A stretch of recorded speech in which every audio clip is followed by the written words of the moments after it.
Okay, we are back with History 475, and this is video lecture number 4. Now, hopefully, we're back to full-length lectures now, roughly 1 hour. I apologize for that hiccup, but nothing I could do about it because my computer memory was full of videos. Like I said earlier, I got rid of some of those. I got an external drive, uh, downloaded it to that. Anyway, we should be back to normal. Okay, so here we go.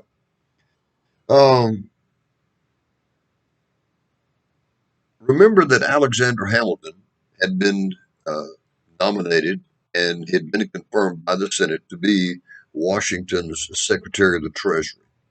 And Hamilton was really looking out for the financial interests of the United States. Um, Hamilton had been born in the Caribbean, and we mentioned this in an earlier lecture. He had been born in the Caribbean. He came to the United States as a young man, um, married a young lady from a very wealthy New York State family, and claimed New York State as his home state.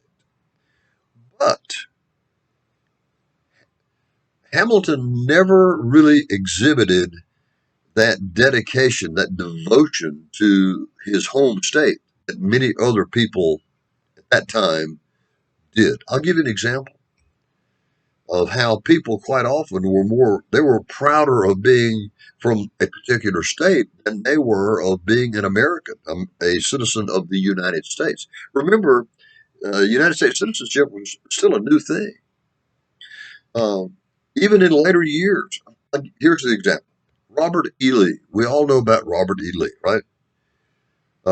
Robert E. Lee was from an old Virginia family. The roots of the Lee family went deep into uh, Virginia soil. Robert E. Lee was a career United States Army officer. He had gone to the military academy at West Point. His career had been spectacular. He had been a hero in the Mexican War. And by the time that the Civil War breaks out, Lee is Colonel Lee, and he is in command of a regiment of cavalry on the western frontier fighting Indians near in a place called Fort Mason, which is near the present day Texas town of Mason. I used to have a deer lease there, beautiful little town. It was understood that Lee was one of the finest officers in the United States Army. And so, as the Civil War began, Lee was called to Washington by President Lincoln. Lincoln fundamentally offered Lee command of the Union Army.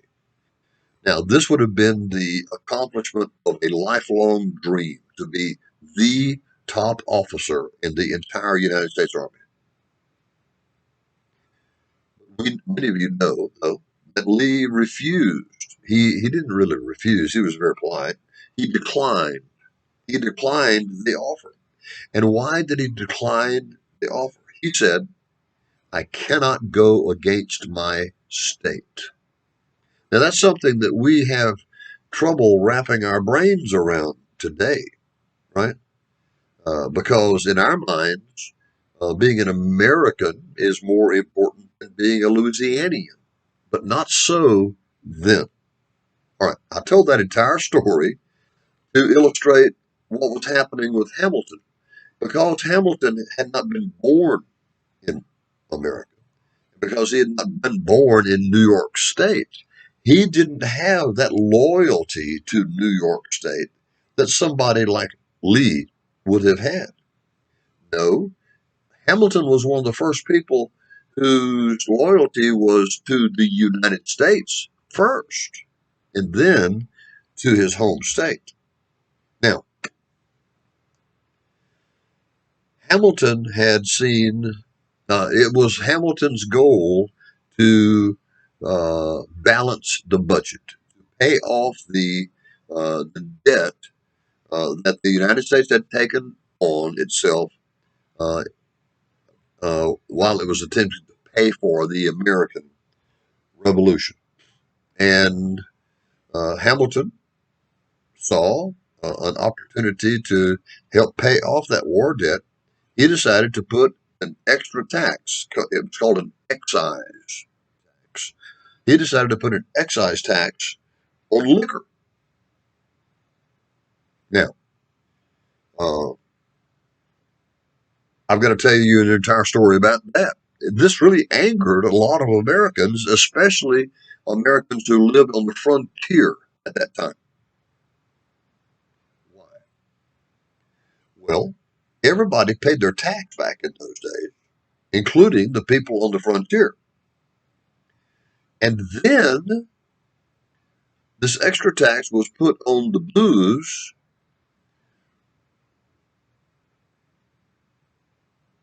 on the frontier. Remember, America was still a baby nation. We were still trying to figure out what kind of currency we were going to use, whether it was going to be paper or whether it was going to be coin. We were still trying to figure out how we were going to stamp all those coins and print all that money, right? I mean, every time we did something, we were doing it for the first time. It was a new nation with new problems to be solved. One of the problems is that there was not enough money being printed or stamped coin. And so most of the money never made it to the frontier. Most of the money, the coin or the paper, was in the eastern part of the 13 states. So if you want to buy something and you live in western Pennsylvania, I mean, Pennsylvania was one of the original 13 colonies, right? But if you look at a map, Pennsylvania is a big place. And Pennsylvania is fundamentally divided into the eastern part of Pennsylvania and the western part of Pennsylvania, and it's divided by the Appalachian Mountains that run right squarely through the middle of it. So most of the money was on the east side of the Appalachians. There was very little money on the west side, but there were people there, and they were American citizens. So if you were an American citizen living in western Pennsylvania and you saw there was something that you wanted to buy, you couldn't buy it because you didn't have any money. The money was scarce in western Pennsylvania. So what did you do? You bartered. Barter. The barter system is a fancy term for it means that you horse traded. You would go to a merchant. Let's say that your daughter was getting ready to get married and she wanted a pretty dress, and you didn't have any cash. You would go to the merchant and you would say, "Look, I don't have any cash, Bob, but I'll give you 10 bushels of corn, or I'll give you a hog, or I'll give you a horse, or more commonly, I'll give you 5 gallons of whiskey." Because people made whiskey in their own homes. It was white lightning. Okay, that was it was the early equivalent of white lightning. It was make it yourself whiskey. So back in those days, whiskey on the frontier had two uses. The original use, of course, was as a beverage. You could drink it, make it, you could drink it. But the second purpose became you could use whiskey as money. You could pay for stuff if you didn't have the cash, if you didn't have the coins. You could still get stuff by by bartering whiskey for it. And the system it was a little clumsy, but the system fundamentally worked until Hamilton decided to put an extra tax on whiskey. Now, the people who lived on the frontier, they were just absolutely outraged. They said, "We are being taxed twice. We've already paid our regular taxes along with everybody, But now we're being taxed a second time because we not only use whiskey to drink like the folks in the eastern part of the state, but we are also being taxed on the whiskey that we're using as money. And that's wrong. That's double taxation, and that should stop. And rebellion literally broke out in four of the Pennsylvania counties, four Pennsylvania counties in the western part of the state, right there on the frontier, right? Uh, the United States government sent tax collectors into the frontier to collect these taxes. The people who lived there terrorized these tax collectors. Some people were getting ready to lose their farms and their homes because they didn't have the cash to pay the tax, and they were getting ready to be foreclosed. A lot of people would show up at the courthouse uh, on the day that the farmer was supposed to lose his property, and they would intimidate the judge and they would intimidate the jury.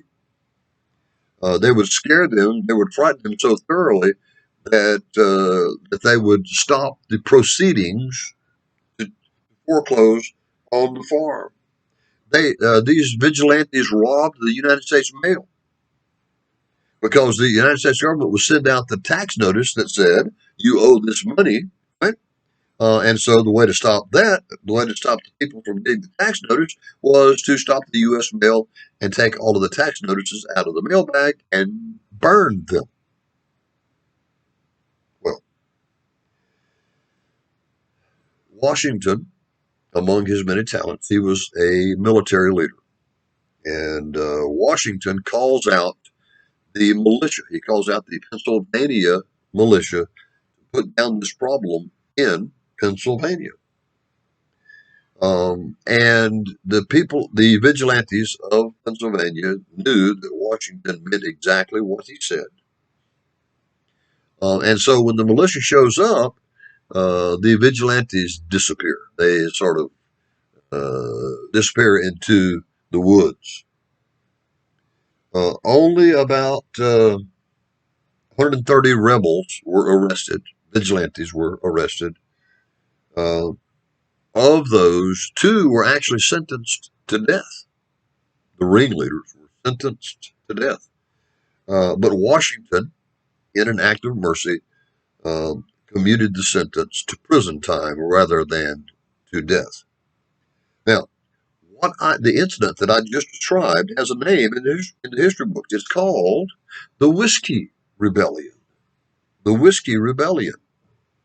And the Whiskey Rebellion is important in American history um, for a couple of reasons. First of all, the government made its point regarding federal authority. If it's a federal law, you can't pick and choose which federal laws you are going to obey. You might not like the federal law, but you must obey the federal law. The federal law is not like going to the Piccadilly cafeteria and you go down, I love to go to Piccadilly, right? Because you walk down the serving line and you choose what you want. Oh, I like that. Give me some of that. Oh, no, no, that's spinach. I don't want any of that. Keep that, right? So I call this the Piccadilly Syndrome. You can't choose which laws you are going to obey and which ones you're going to obey, like you can do when you go through the Piccadilly serving line. You cannot say, oh, I like that federal law. I'm going to obey it. But you can't say, oh, I don't like that federal law. I'm going to disobey it. You can't get away with it. About the best you can hope for is to change the law if you don't like it. Now, there was another result of the Whiskey Rebellion. Not only did the government make its point regarding its sovereignty, but many of the people who lived in the western parts of Pennsylvania had been Federalists. They had been members of Hamilton and Washington's party. And now Hamilton is responsible for passing this excise tax on whiskey, and Washington is responsible for enforcing it. And so many of the Federalists who live on the western frontier change their political allegiance. They swap from the Federalist Party. The next election, it becomes apparent, becomes obvious that many of these people have changed from the Federalist Party to the Democratic Republican Party, because the Republicans did very well, did much better in the next set of Pennsylvania elections. Now, let's change gears a little bit, and let's talk about our relationship during this time with Spain. We've talked a little bit about our relationship with England. Let's talk about our relationship with Spain. Now, please remember that as the result of the American Revolution, Spain gets Florida. They also get the land that's west of the Mississippi, too. But for our purposes in this lecture, let's zero in on the land that they got east of the Mississippi, and that is Florida. And remember, I said that Florida was not nearly as small then as it is now. Today, Florida ends over there somewhere between Pensacola and Mobile. But at that point, at that time, Florida went all the way from the Atlantic Ocean to the Mississippi River. Now,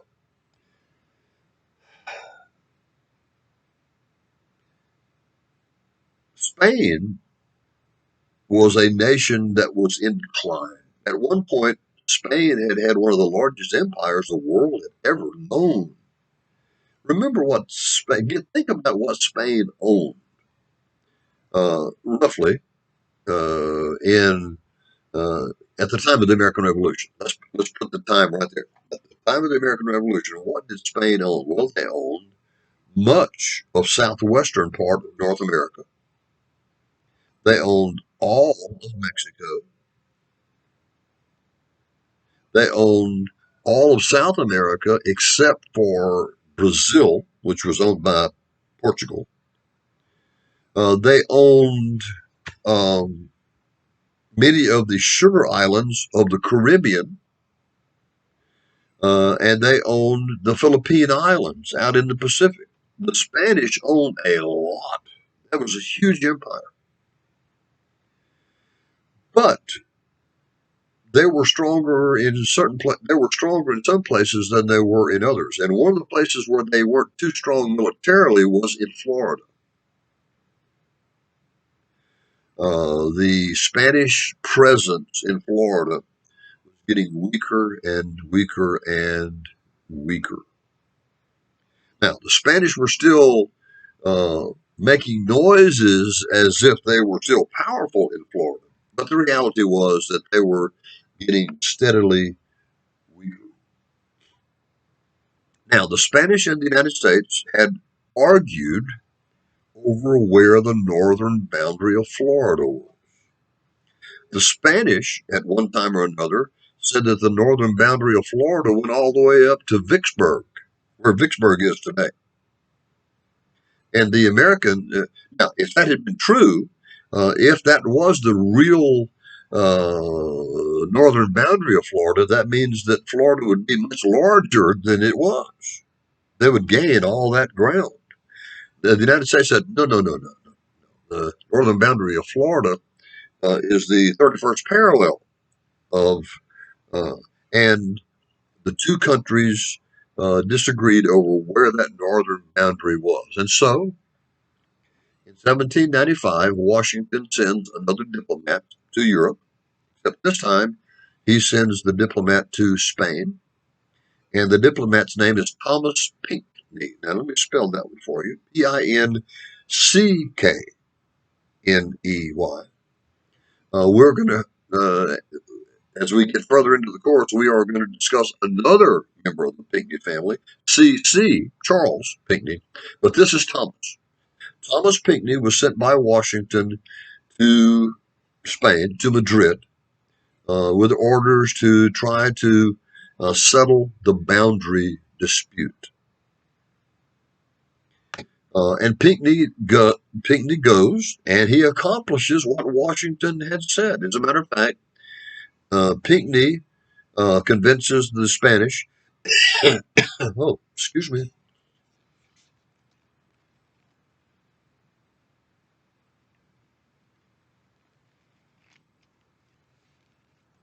Pinckney convinces the Spanish to drop their claims that the northern boundary of Florida went all the way up to Vicksburg, and that it was, in fact, the 31st parallel.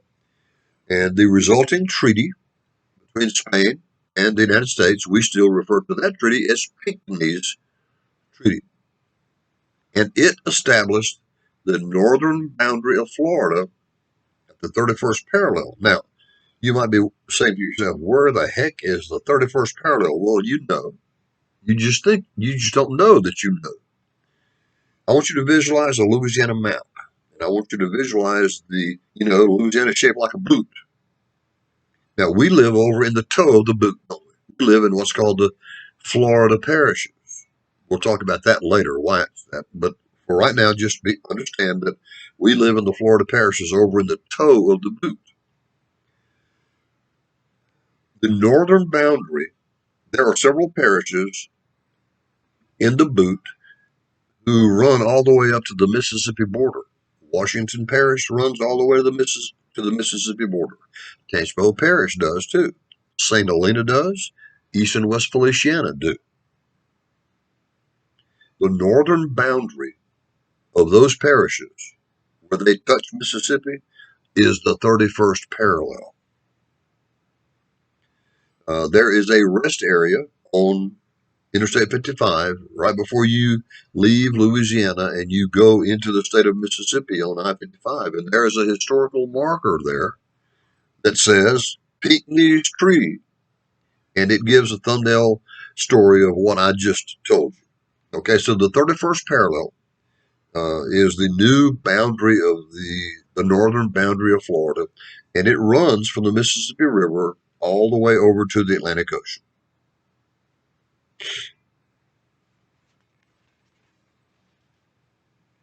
Now, Pinckney's Treaty did several other things as well. Remember that the Pinckney's Treaty had nothing to do with the Spanish possessions on the west bank of the river. It only had to do with the Spanish possessions on the east bank. Because remember, the United States didn't go across the Mississippi River yet. It would someday, but not yet. The west bank of the Mississippi River was owned by Spain at this time.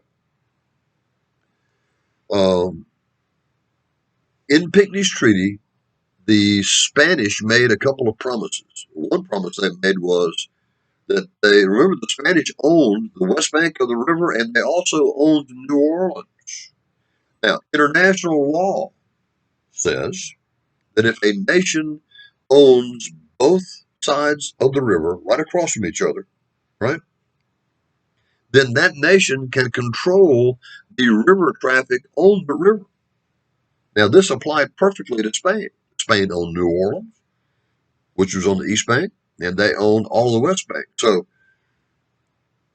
for that short geographical span, Spain legally recognized by international law owned both sides of the bank and both sides of the river, and they could, if they wanted to, shut down commerce on the river. In Pinckney's Treaty, the Spanish promised not to do that. They can do it, but they choose to promise not to do it. And they also promised that they would not encourage the Indians to fight with the Americans. Now, if you recall, I told you that Jay's treaty had been very unpopular,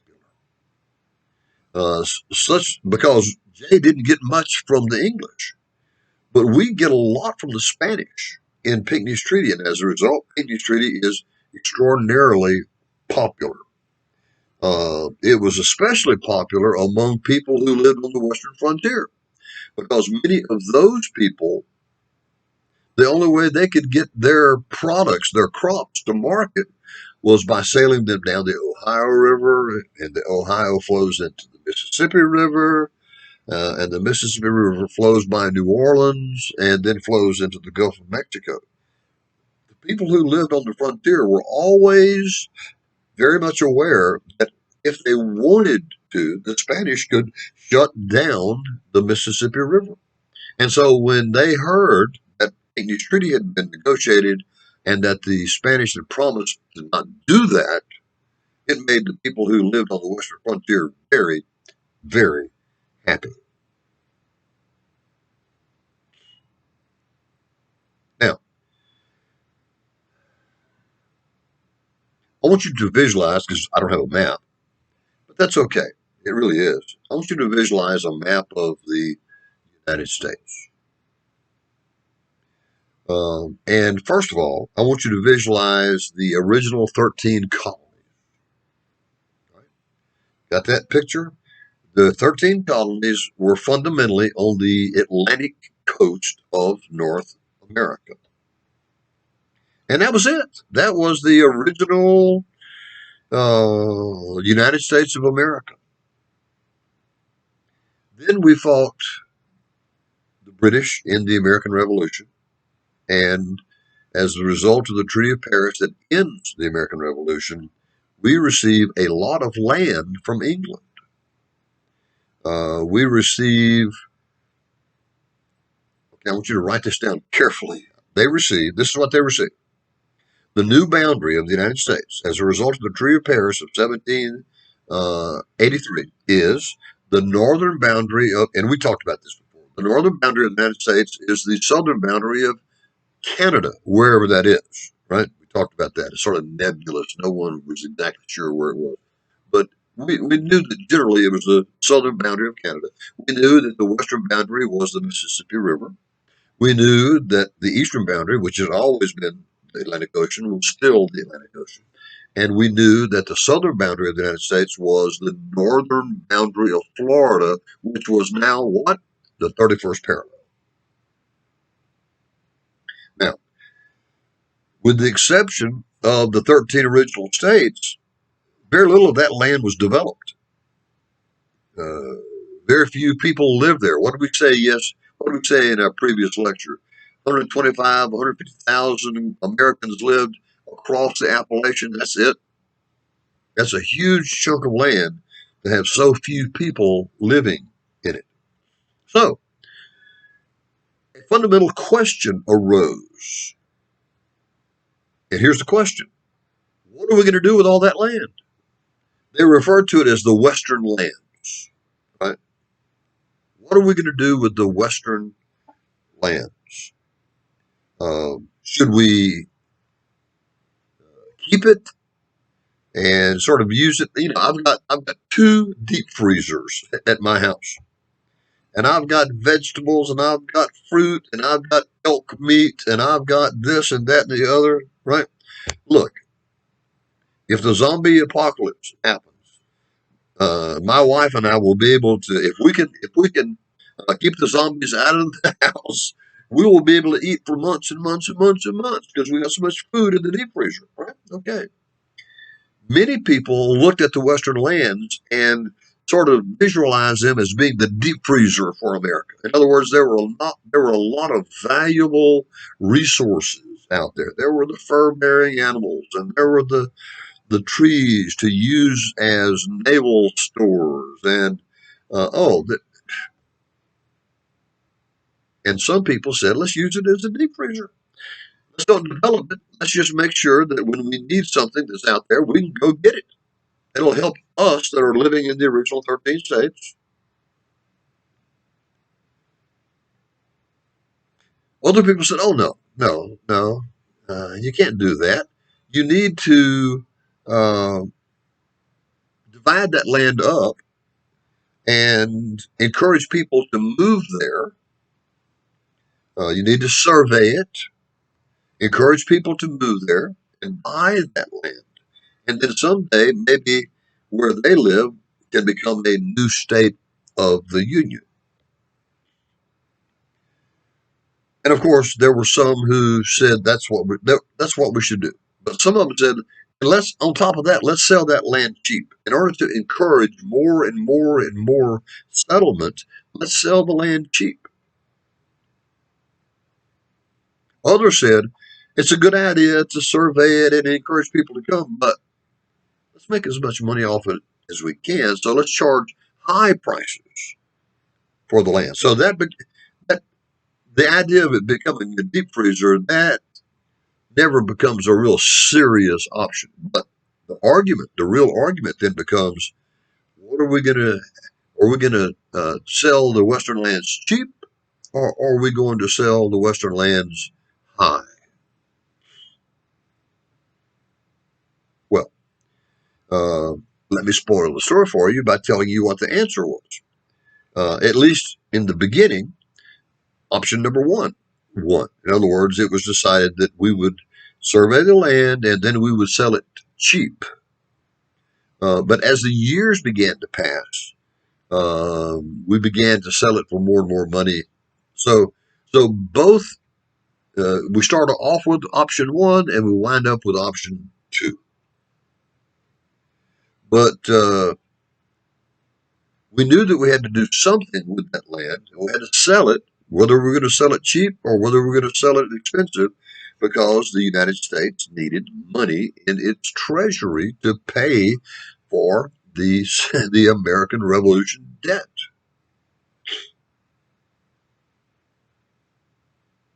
Now, you can imagine that the two political parties had ideas about what was the proper thing to do with the Western land. The Federalists, for example, would have preferred that not a lot of people move west. The Federalists really wanted to uh, encourage people to stay in the original 13 states. When immigrants came to the United States, they would stay in the original 13 states as well. Um, and so the Federalists supported this idea of charging a lot of money for those who were buying Western lands, because that would discourage people from moving there, right? And it would still help the national treasury, because some people would be willing to pay the extra, the high amount, and so that money would go into the treasury and it would help the country. Plus, the Federalists said, when we do sell this land, if people want to buy it, let's don't sell it in little pieces. Let's don't sell it in 5 and 10 and 40-acre pieces. Let's sell it in big chunks, uh, because the little farmer, the little rancher can't afford to buy 500 acres. But the businessmen can. The speculators can. They can afford to buy these big hunks of land. Then they will subdivide it into smaller pieces. Then they will sell it to the little farmer, and the farmer will wind up getting his land. The big developer will get his profit, and the United States government will still get its tax money. Now, the Republicans were not really crazy about that. The Republicans really liked the idea of dividing it up at the very beginning into small pieces and selling it cheap. Remember when I mentioned in a previous lecture uh, the Jeffersonian agrarian ideal, the idea that the United States would become a nation of small farmers, that you would farm a small piece of land. You would have just enough land to grow everything that you needed, and then maybe grow a little extra to sell, to generate cash, to buy the things that you couldn't provide for yourself. Remember that? Okay, that's the Republican Jefferson. That's the Republican agrarian ideal. But the Republicans wanted to divide it up into small pieces and sell it cheap from the very beginning.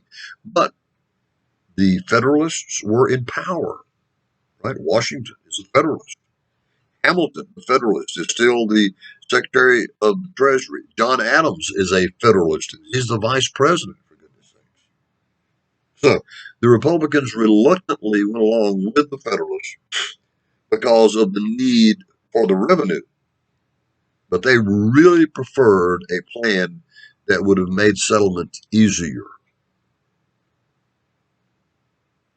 Now,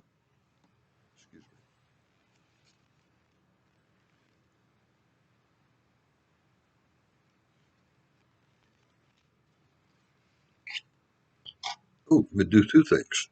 Not only a swallow of water, but some nose spray. Oh, I'm suffering today. Okay. Remember, Washington serves 2 4-year terms as the president. He was a reluctant president to begin with, but he knew that the country needed him, and so he permitted himself to become president for the first term and then for the second term as well. But late in his second term, Washington makes it very clear that he refuses to run for a third term. Now, could he? The answer is yes. Could he today? 25th Amendment says that you can only be elected twice, but the 25th Amendment wasn't in effect. uh, so Washington could have been elected 3 4 5 6 times, however long the American people would have continued to trust him. He could have continued to serve, but he says, that's it. 8 years, 2 terms. That's enough for any human being.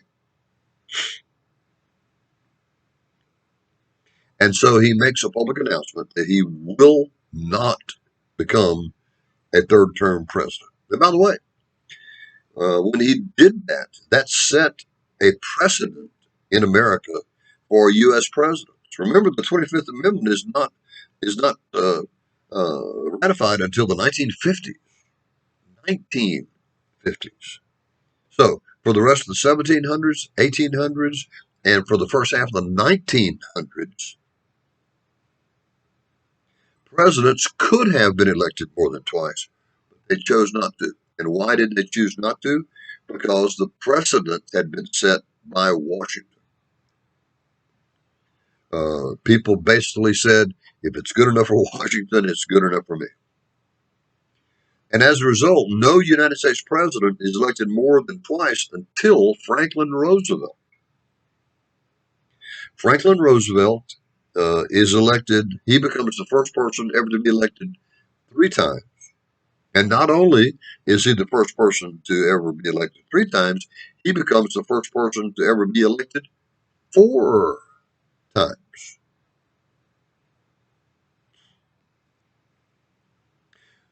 But if you'll join me for some other history classes, we'll talk about why and all that. But this is History 475, right? The early national period. So it's enough for you to understand that you could, at least theoretically, be elected more than twice back in those days.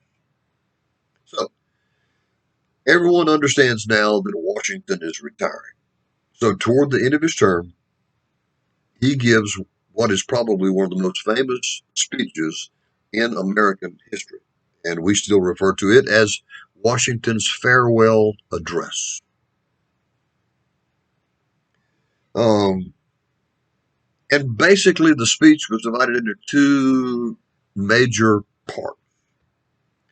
The first part was a list of his accomplishments as president, the good things that he had done, and what were some of those things? Well, he had spearheaded the attempt to create a successful national government. I've told you before, I mean, we're playing what if history. What if this had happened? What if Lincoln had not been assassinated? What if, what if, what if? And you can't really play what if because there are no answers. But there are informed guesses, and based on a lot, I'm convinced, as many other historians are, that the country that we know now could not have survived if Washington had not been its first president. So when he claimed that he had played an important role in the organization of the national government, he was spot on. He was telling the truth. He could also afford to be very proud of the fact that after 8 years in office, the national credit was much, much, much stronger than it had been on the day he took office for the first time. And of course, he understood that much of the credit for this could be given to Alexander Hamilton because Hamilton was the Secretary of the Treasury during this period of time. He bragged especially about Pinckney's Treaty, how it had settled the northern boundary of Spanish Florida. He could also brag about how the northern frontier had been stabilized. Now, what was he talking about? He was talking specifically about the fact that the British soldiers had finally left American soil. So they did keep their promise, didn't they? That they had given in Jay's treaty. So Washington takes credit for that, as well he should. It took a lot longer than he had hoped it would take, but it did take place, and it did take place during his administration. And he was very proud of the fact that 3 new states had been added to the Union while he was the president. Now, you don't have to remember these dates, okay? But I do want you to remember states. They were Vermont in 1791, Kentucky in 1792, and Tennessee in 1796. So when Washington leaves office, there are 15 states in the Union. Now, the second half of his speech, he also divides it into 2 parts. He divides the entire speech into 2 parts, right? The first major part is his accomplishments. He divides the second part into 2 parts. And the first part, into which it is decided, is a discussion of domestic policy. Washington was almost a fortune teller. It's sort of scary when you look at the farewell address and you read carefully what it said. Washington warns in the farewell address that Americans need unity more than they need anything else. That we need to begin to think and act as Americans, not as New Yorkers or South Carolinians or Pennsylvanians or Virginians, right? That sectionalism has no place, that we need to be Americans first. As a matter of fact, he stressed the negative impact that sectionalism was already taking in America. He said there's no room for this.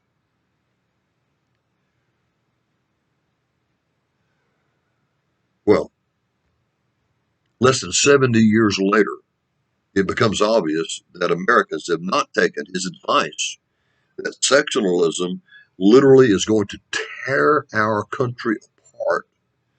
And of course, the result is the Civil War. And the result is about 600,000 dead Americans. If Washington had been alive in 1865, he probably would not have said, I told you so, because he wasn't that kind of a fellow. But I bet you he thought it, he would have thought it. All right. He also admitted that even though he was not a big fan of political parties, he still wasn't really.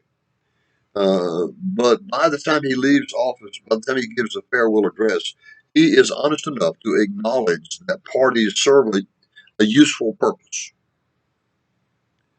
Uh, that that that healthy nation is a nation that can debate with itself internally.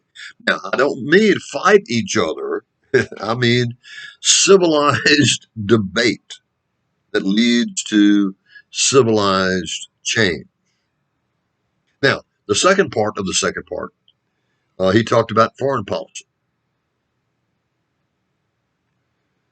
What Washington said. Now, now let's put this in the historical context of the time. What was happening in 1795 when Washington gives his farewell address? Well, by this time, the British and the French are fighting each other like cats and dogs. The French are trying to conquer their neighbors. America is desperately trying to maintain neutrality. And as a result, in the second part of the second part, Washington talks about foreign policy, and what he says is that America should show good faith and justice toward all nations, that they should avoid hatred or fondness. In other words, we should remain neutral. We should like everybody. We shouldn't hate anybody. We should continue to do business with everybody. And he says, and this is a direct reference to the Treaty of Alliance that the United States had negotiated with France in 1778, when France became the first nation of the world to recognize our independence. Washington said that we should avoid permanent alliances. Now, some people over the course of United States history they've interpreted that to mean that we shouldn't sign treaties with anybody. That's not what Washington was trying to do here at all. What Washington was warning against was permanent alliances. He was saying that treaties are okay. It's okay to sign treaties with other nations, but you need to build into the treaty a little wiggle room. So at some point in the future, you can get out of it. Remember, the Treaty of Alliance of 1778 didn't have an escape clause in it. And by the way, we're not finished talking about the Treaty of Alliance yet. We'll continue to mention it in future lectures. But for right now, it's enough for us to understand that Washington knew the weakness of permanent treaties with other nations. Just because a nation is your friend today doesn't mean that he's going to be your friend tomorrow.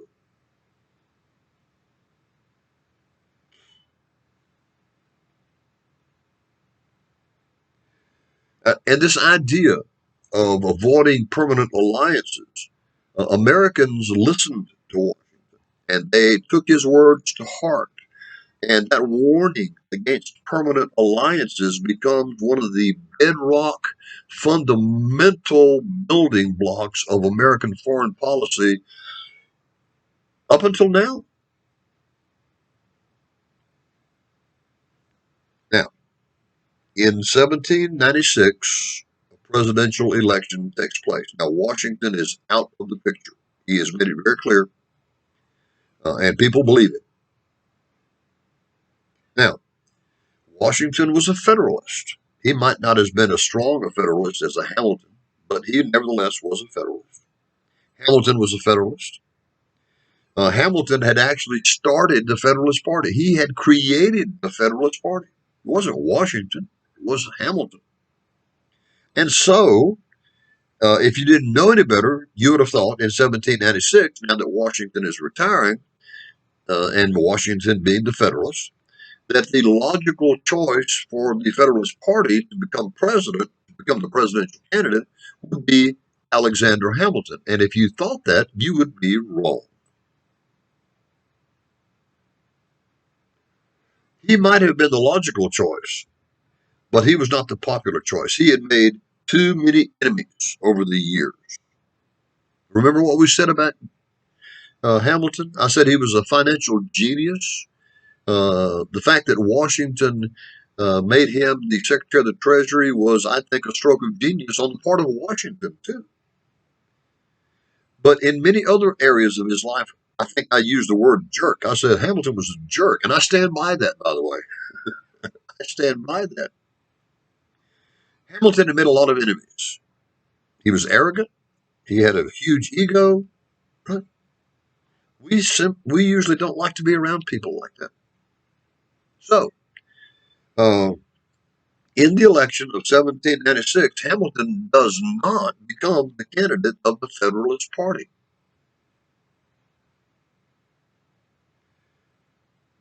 Now, before we go any further, we need to go back to the original Constitution and review how presidents were elected back then. Now, let me tell you that the way that we elect presidents today and the way that presidents were elected then, uh, just not the same. Not the same at all. Today, well, this week, the Democrats are having their national nominating convention. Next week, the Republicans will have their national nominating convention. Um, when we go to the polls in November, we're going to vote for a person for president and another person for vice president, right? By the way, uh, I have my own personal political views, but it is inappropriate for me to share those with you. But it is totally appropriate for me to encourage you to do this. Register to vote, please. I don't really care who you vote for, but you need to vote.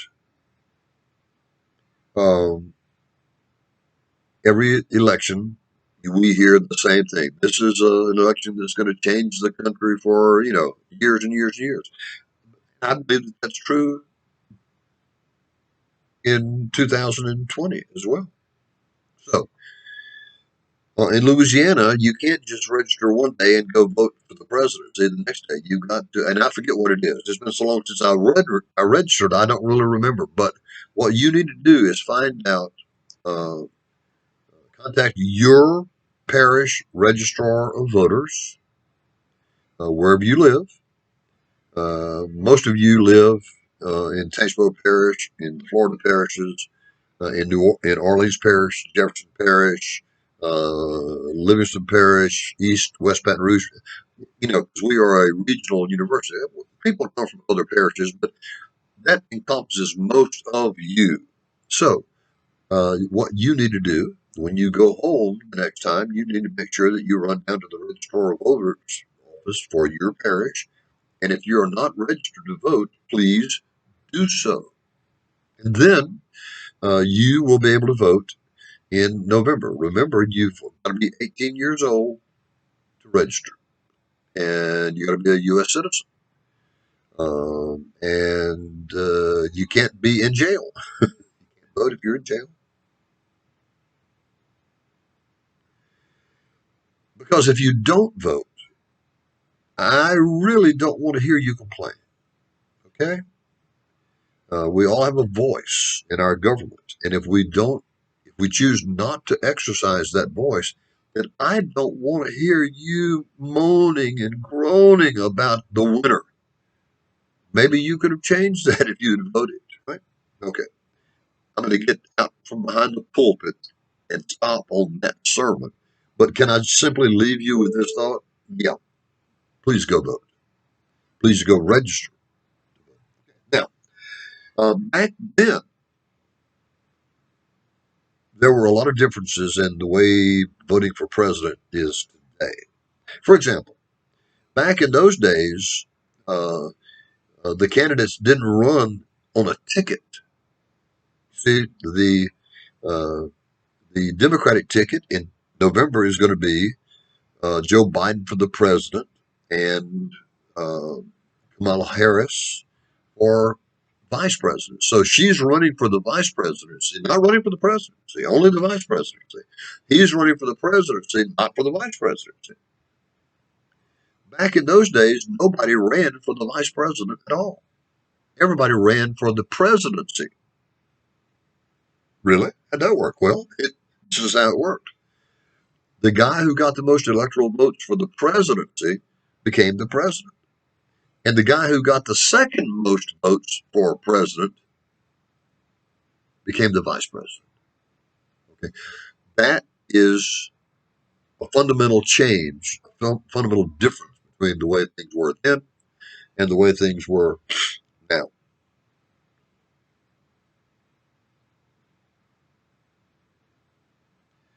The main candidates for the Federalist Party in 1796 were John Adams from the state of Massachusetts and Thomas Pinckney from South Carolina. This is the same Thomas Pinckney who had successfully negotiated Pinckney's Treaty with the Spanish, remember, over the northern border of Florida. Those were the two main candidates for the presidency for the Federalists. Now, for the Democratic Republicans, the main candidates were Thomas Jefferson and Aaron Burr. Aaron Burr was from the state of New York. Now, Hamilton, and this should not surprise us, Hamilton was a busybody.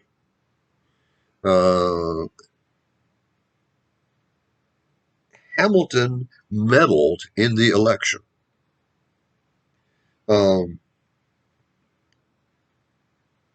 Hamilton supported Pinckney, the Federalist Pinckney, for the presidency. Right? He didn't want Adams to become the president. He didn't care for Adams at all. Look, John Adams was one of the smartest men to ever serve as president of the United States, but Hamilton had no respect for Adams, and so. And Adams had served as Washington's vice president for all 8 years of Washington's term of office. But Hamilton was trying to upset. He wanted Pinckney to come out as the president, and John Adams, he didn't care what happened to Adams. He could be vice president if he wanted to. If he came in second, that was happy. That would have made Hamilton happy. So Hamilton meddles in the election.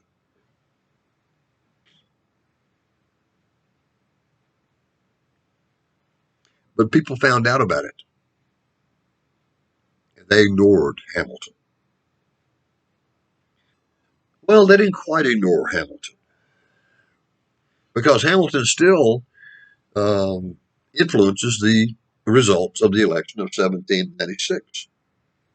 What Hamilton did was he had a plan to have, now remember, Pinckney is from South Carolina, right? So the plan was to have South Carolina withhold any electoral votes from Adams, which would bring Pinckney in first. But the plan was discovered. Now, remember where Adams is from. Adams is from New England. He's from Massachusetts. Well, the New Englanders got wind of Hamilton's plot to put Pinckney in first place and Adams in second place. The people of New England withheld enough electoral votes from Pinckney to give Jefferson the presidency. So Hamilton's plan just blows up in his face. Pinckney is out of the picture.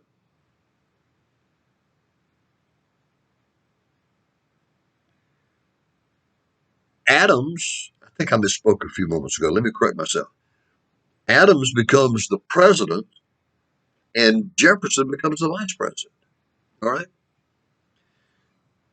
And this is a recipe made for disaster because what did I just really describe to you? I described a president who was a Federalist and a vice president who was a Republican. In modern days, the president and the vice president are always from the same party, right? But in 1792, you had a Federalist president and a Republican vice president. And even though Adams and Jefferson were really good friends, we'll talk about that later. Even though they were very good friends, they they did not share any common political ideas. Whatever Adams liked, Jefferson didn't like. Whatever Jefferson liked, Adams didn't like. So you can imagine that the next 4 years are going to be one big yah, yah, yah between those two men.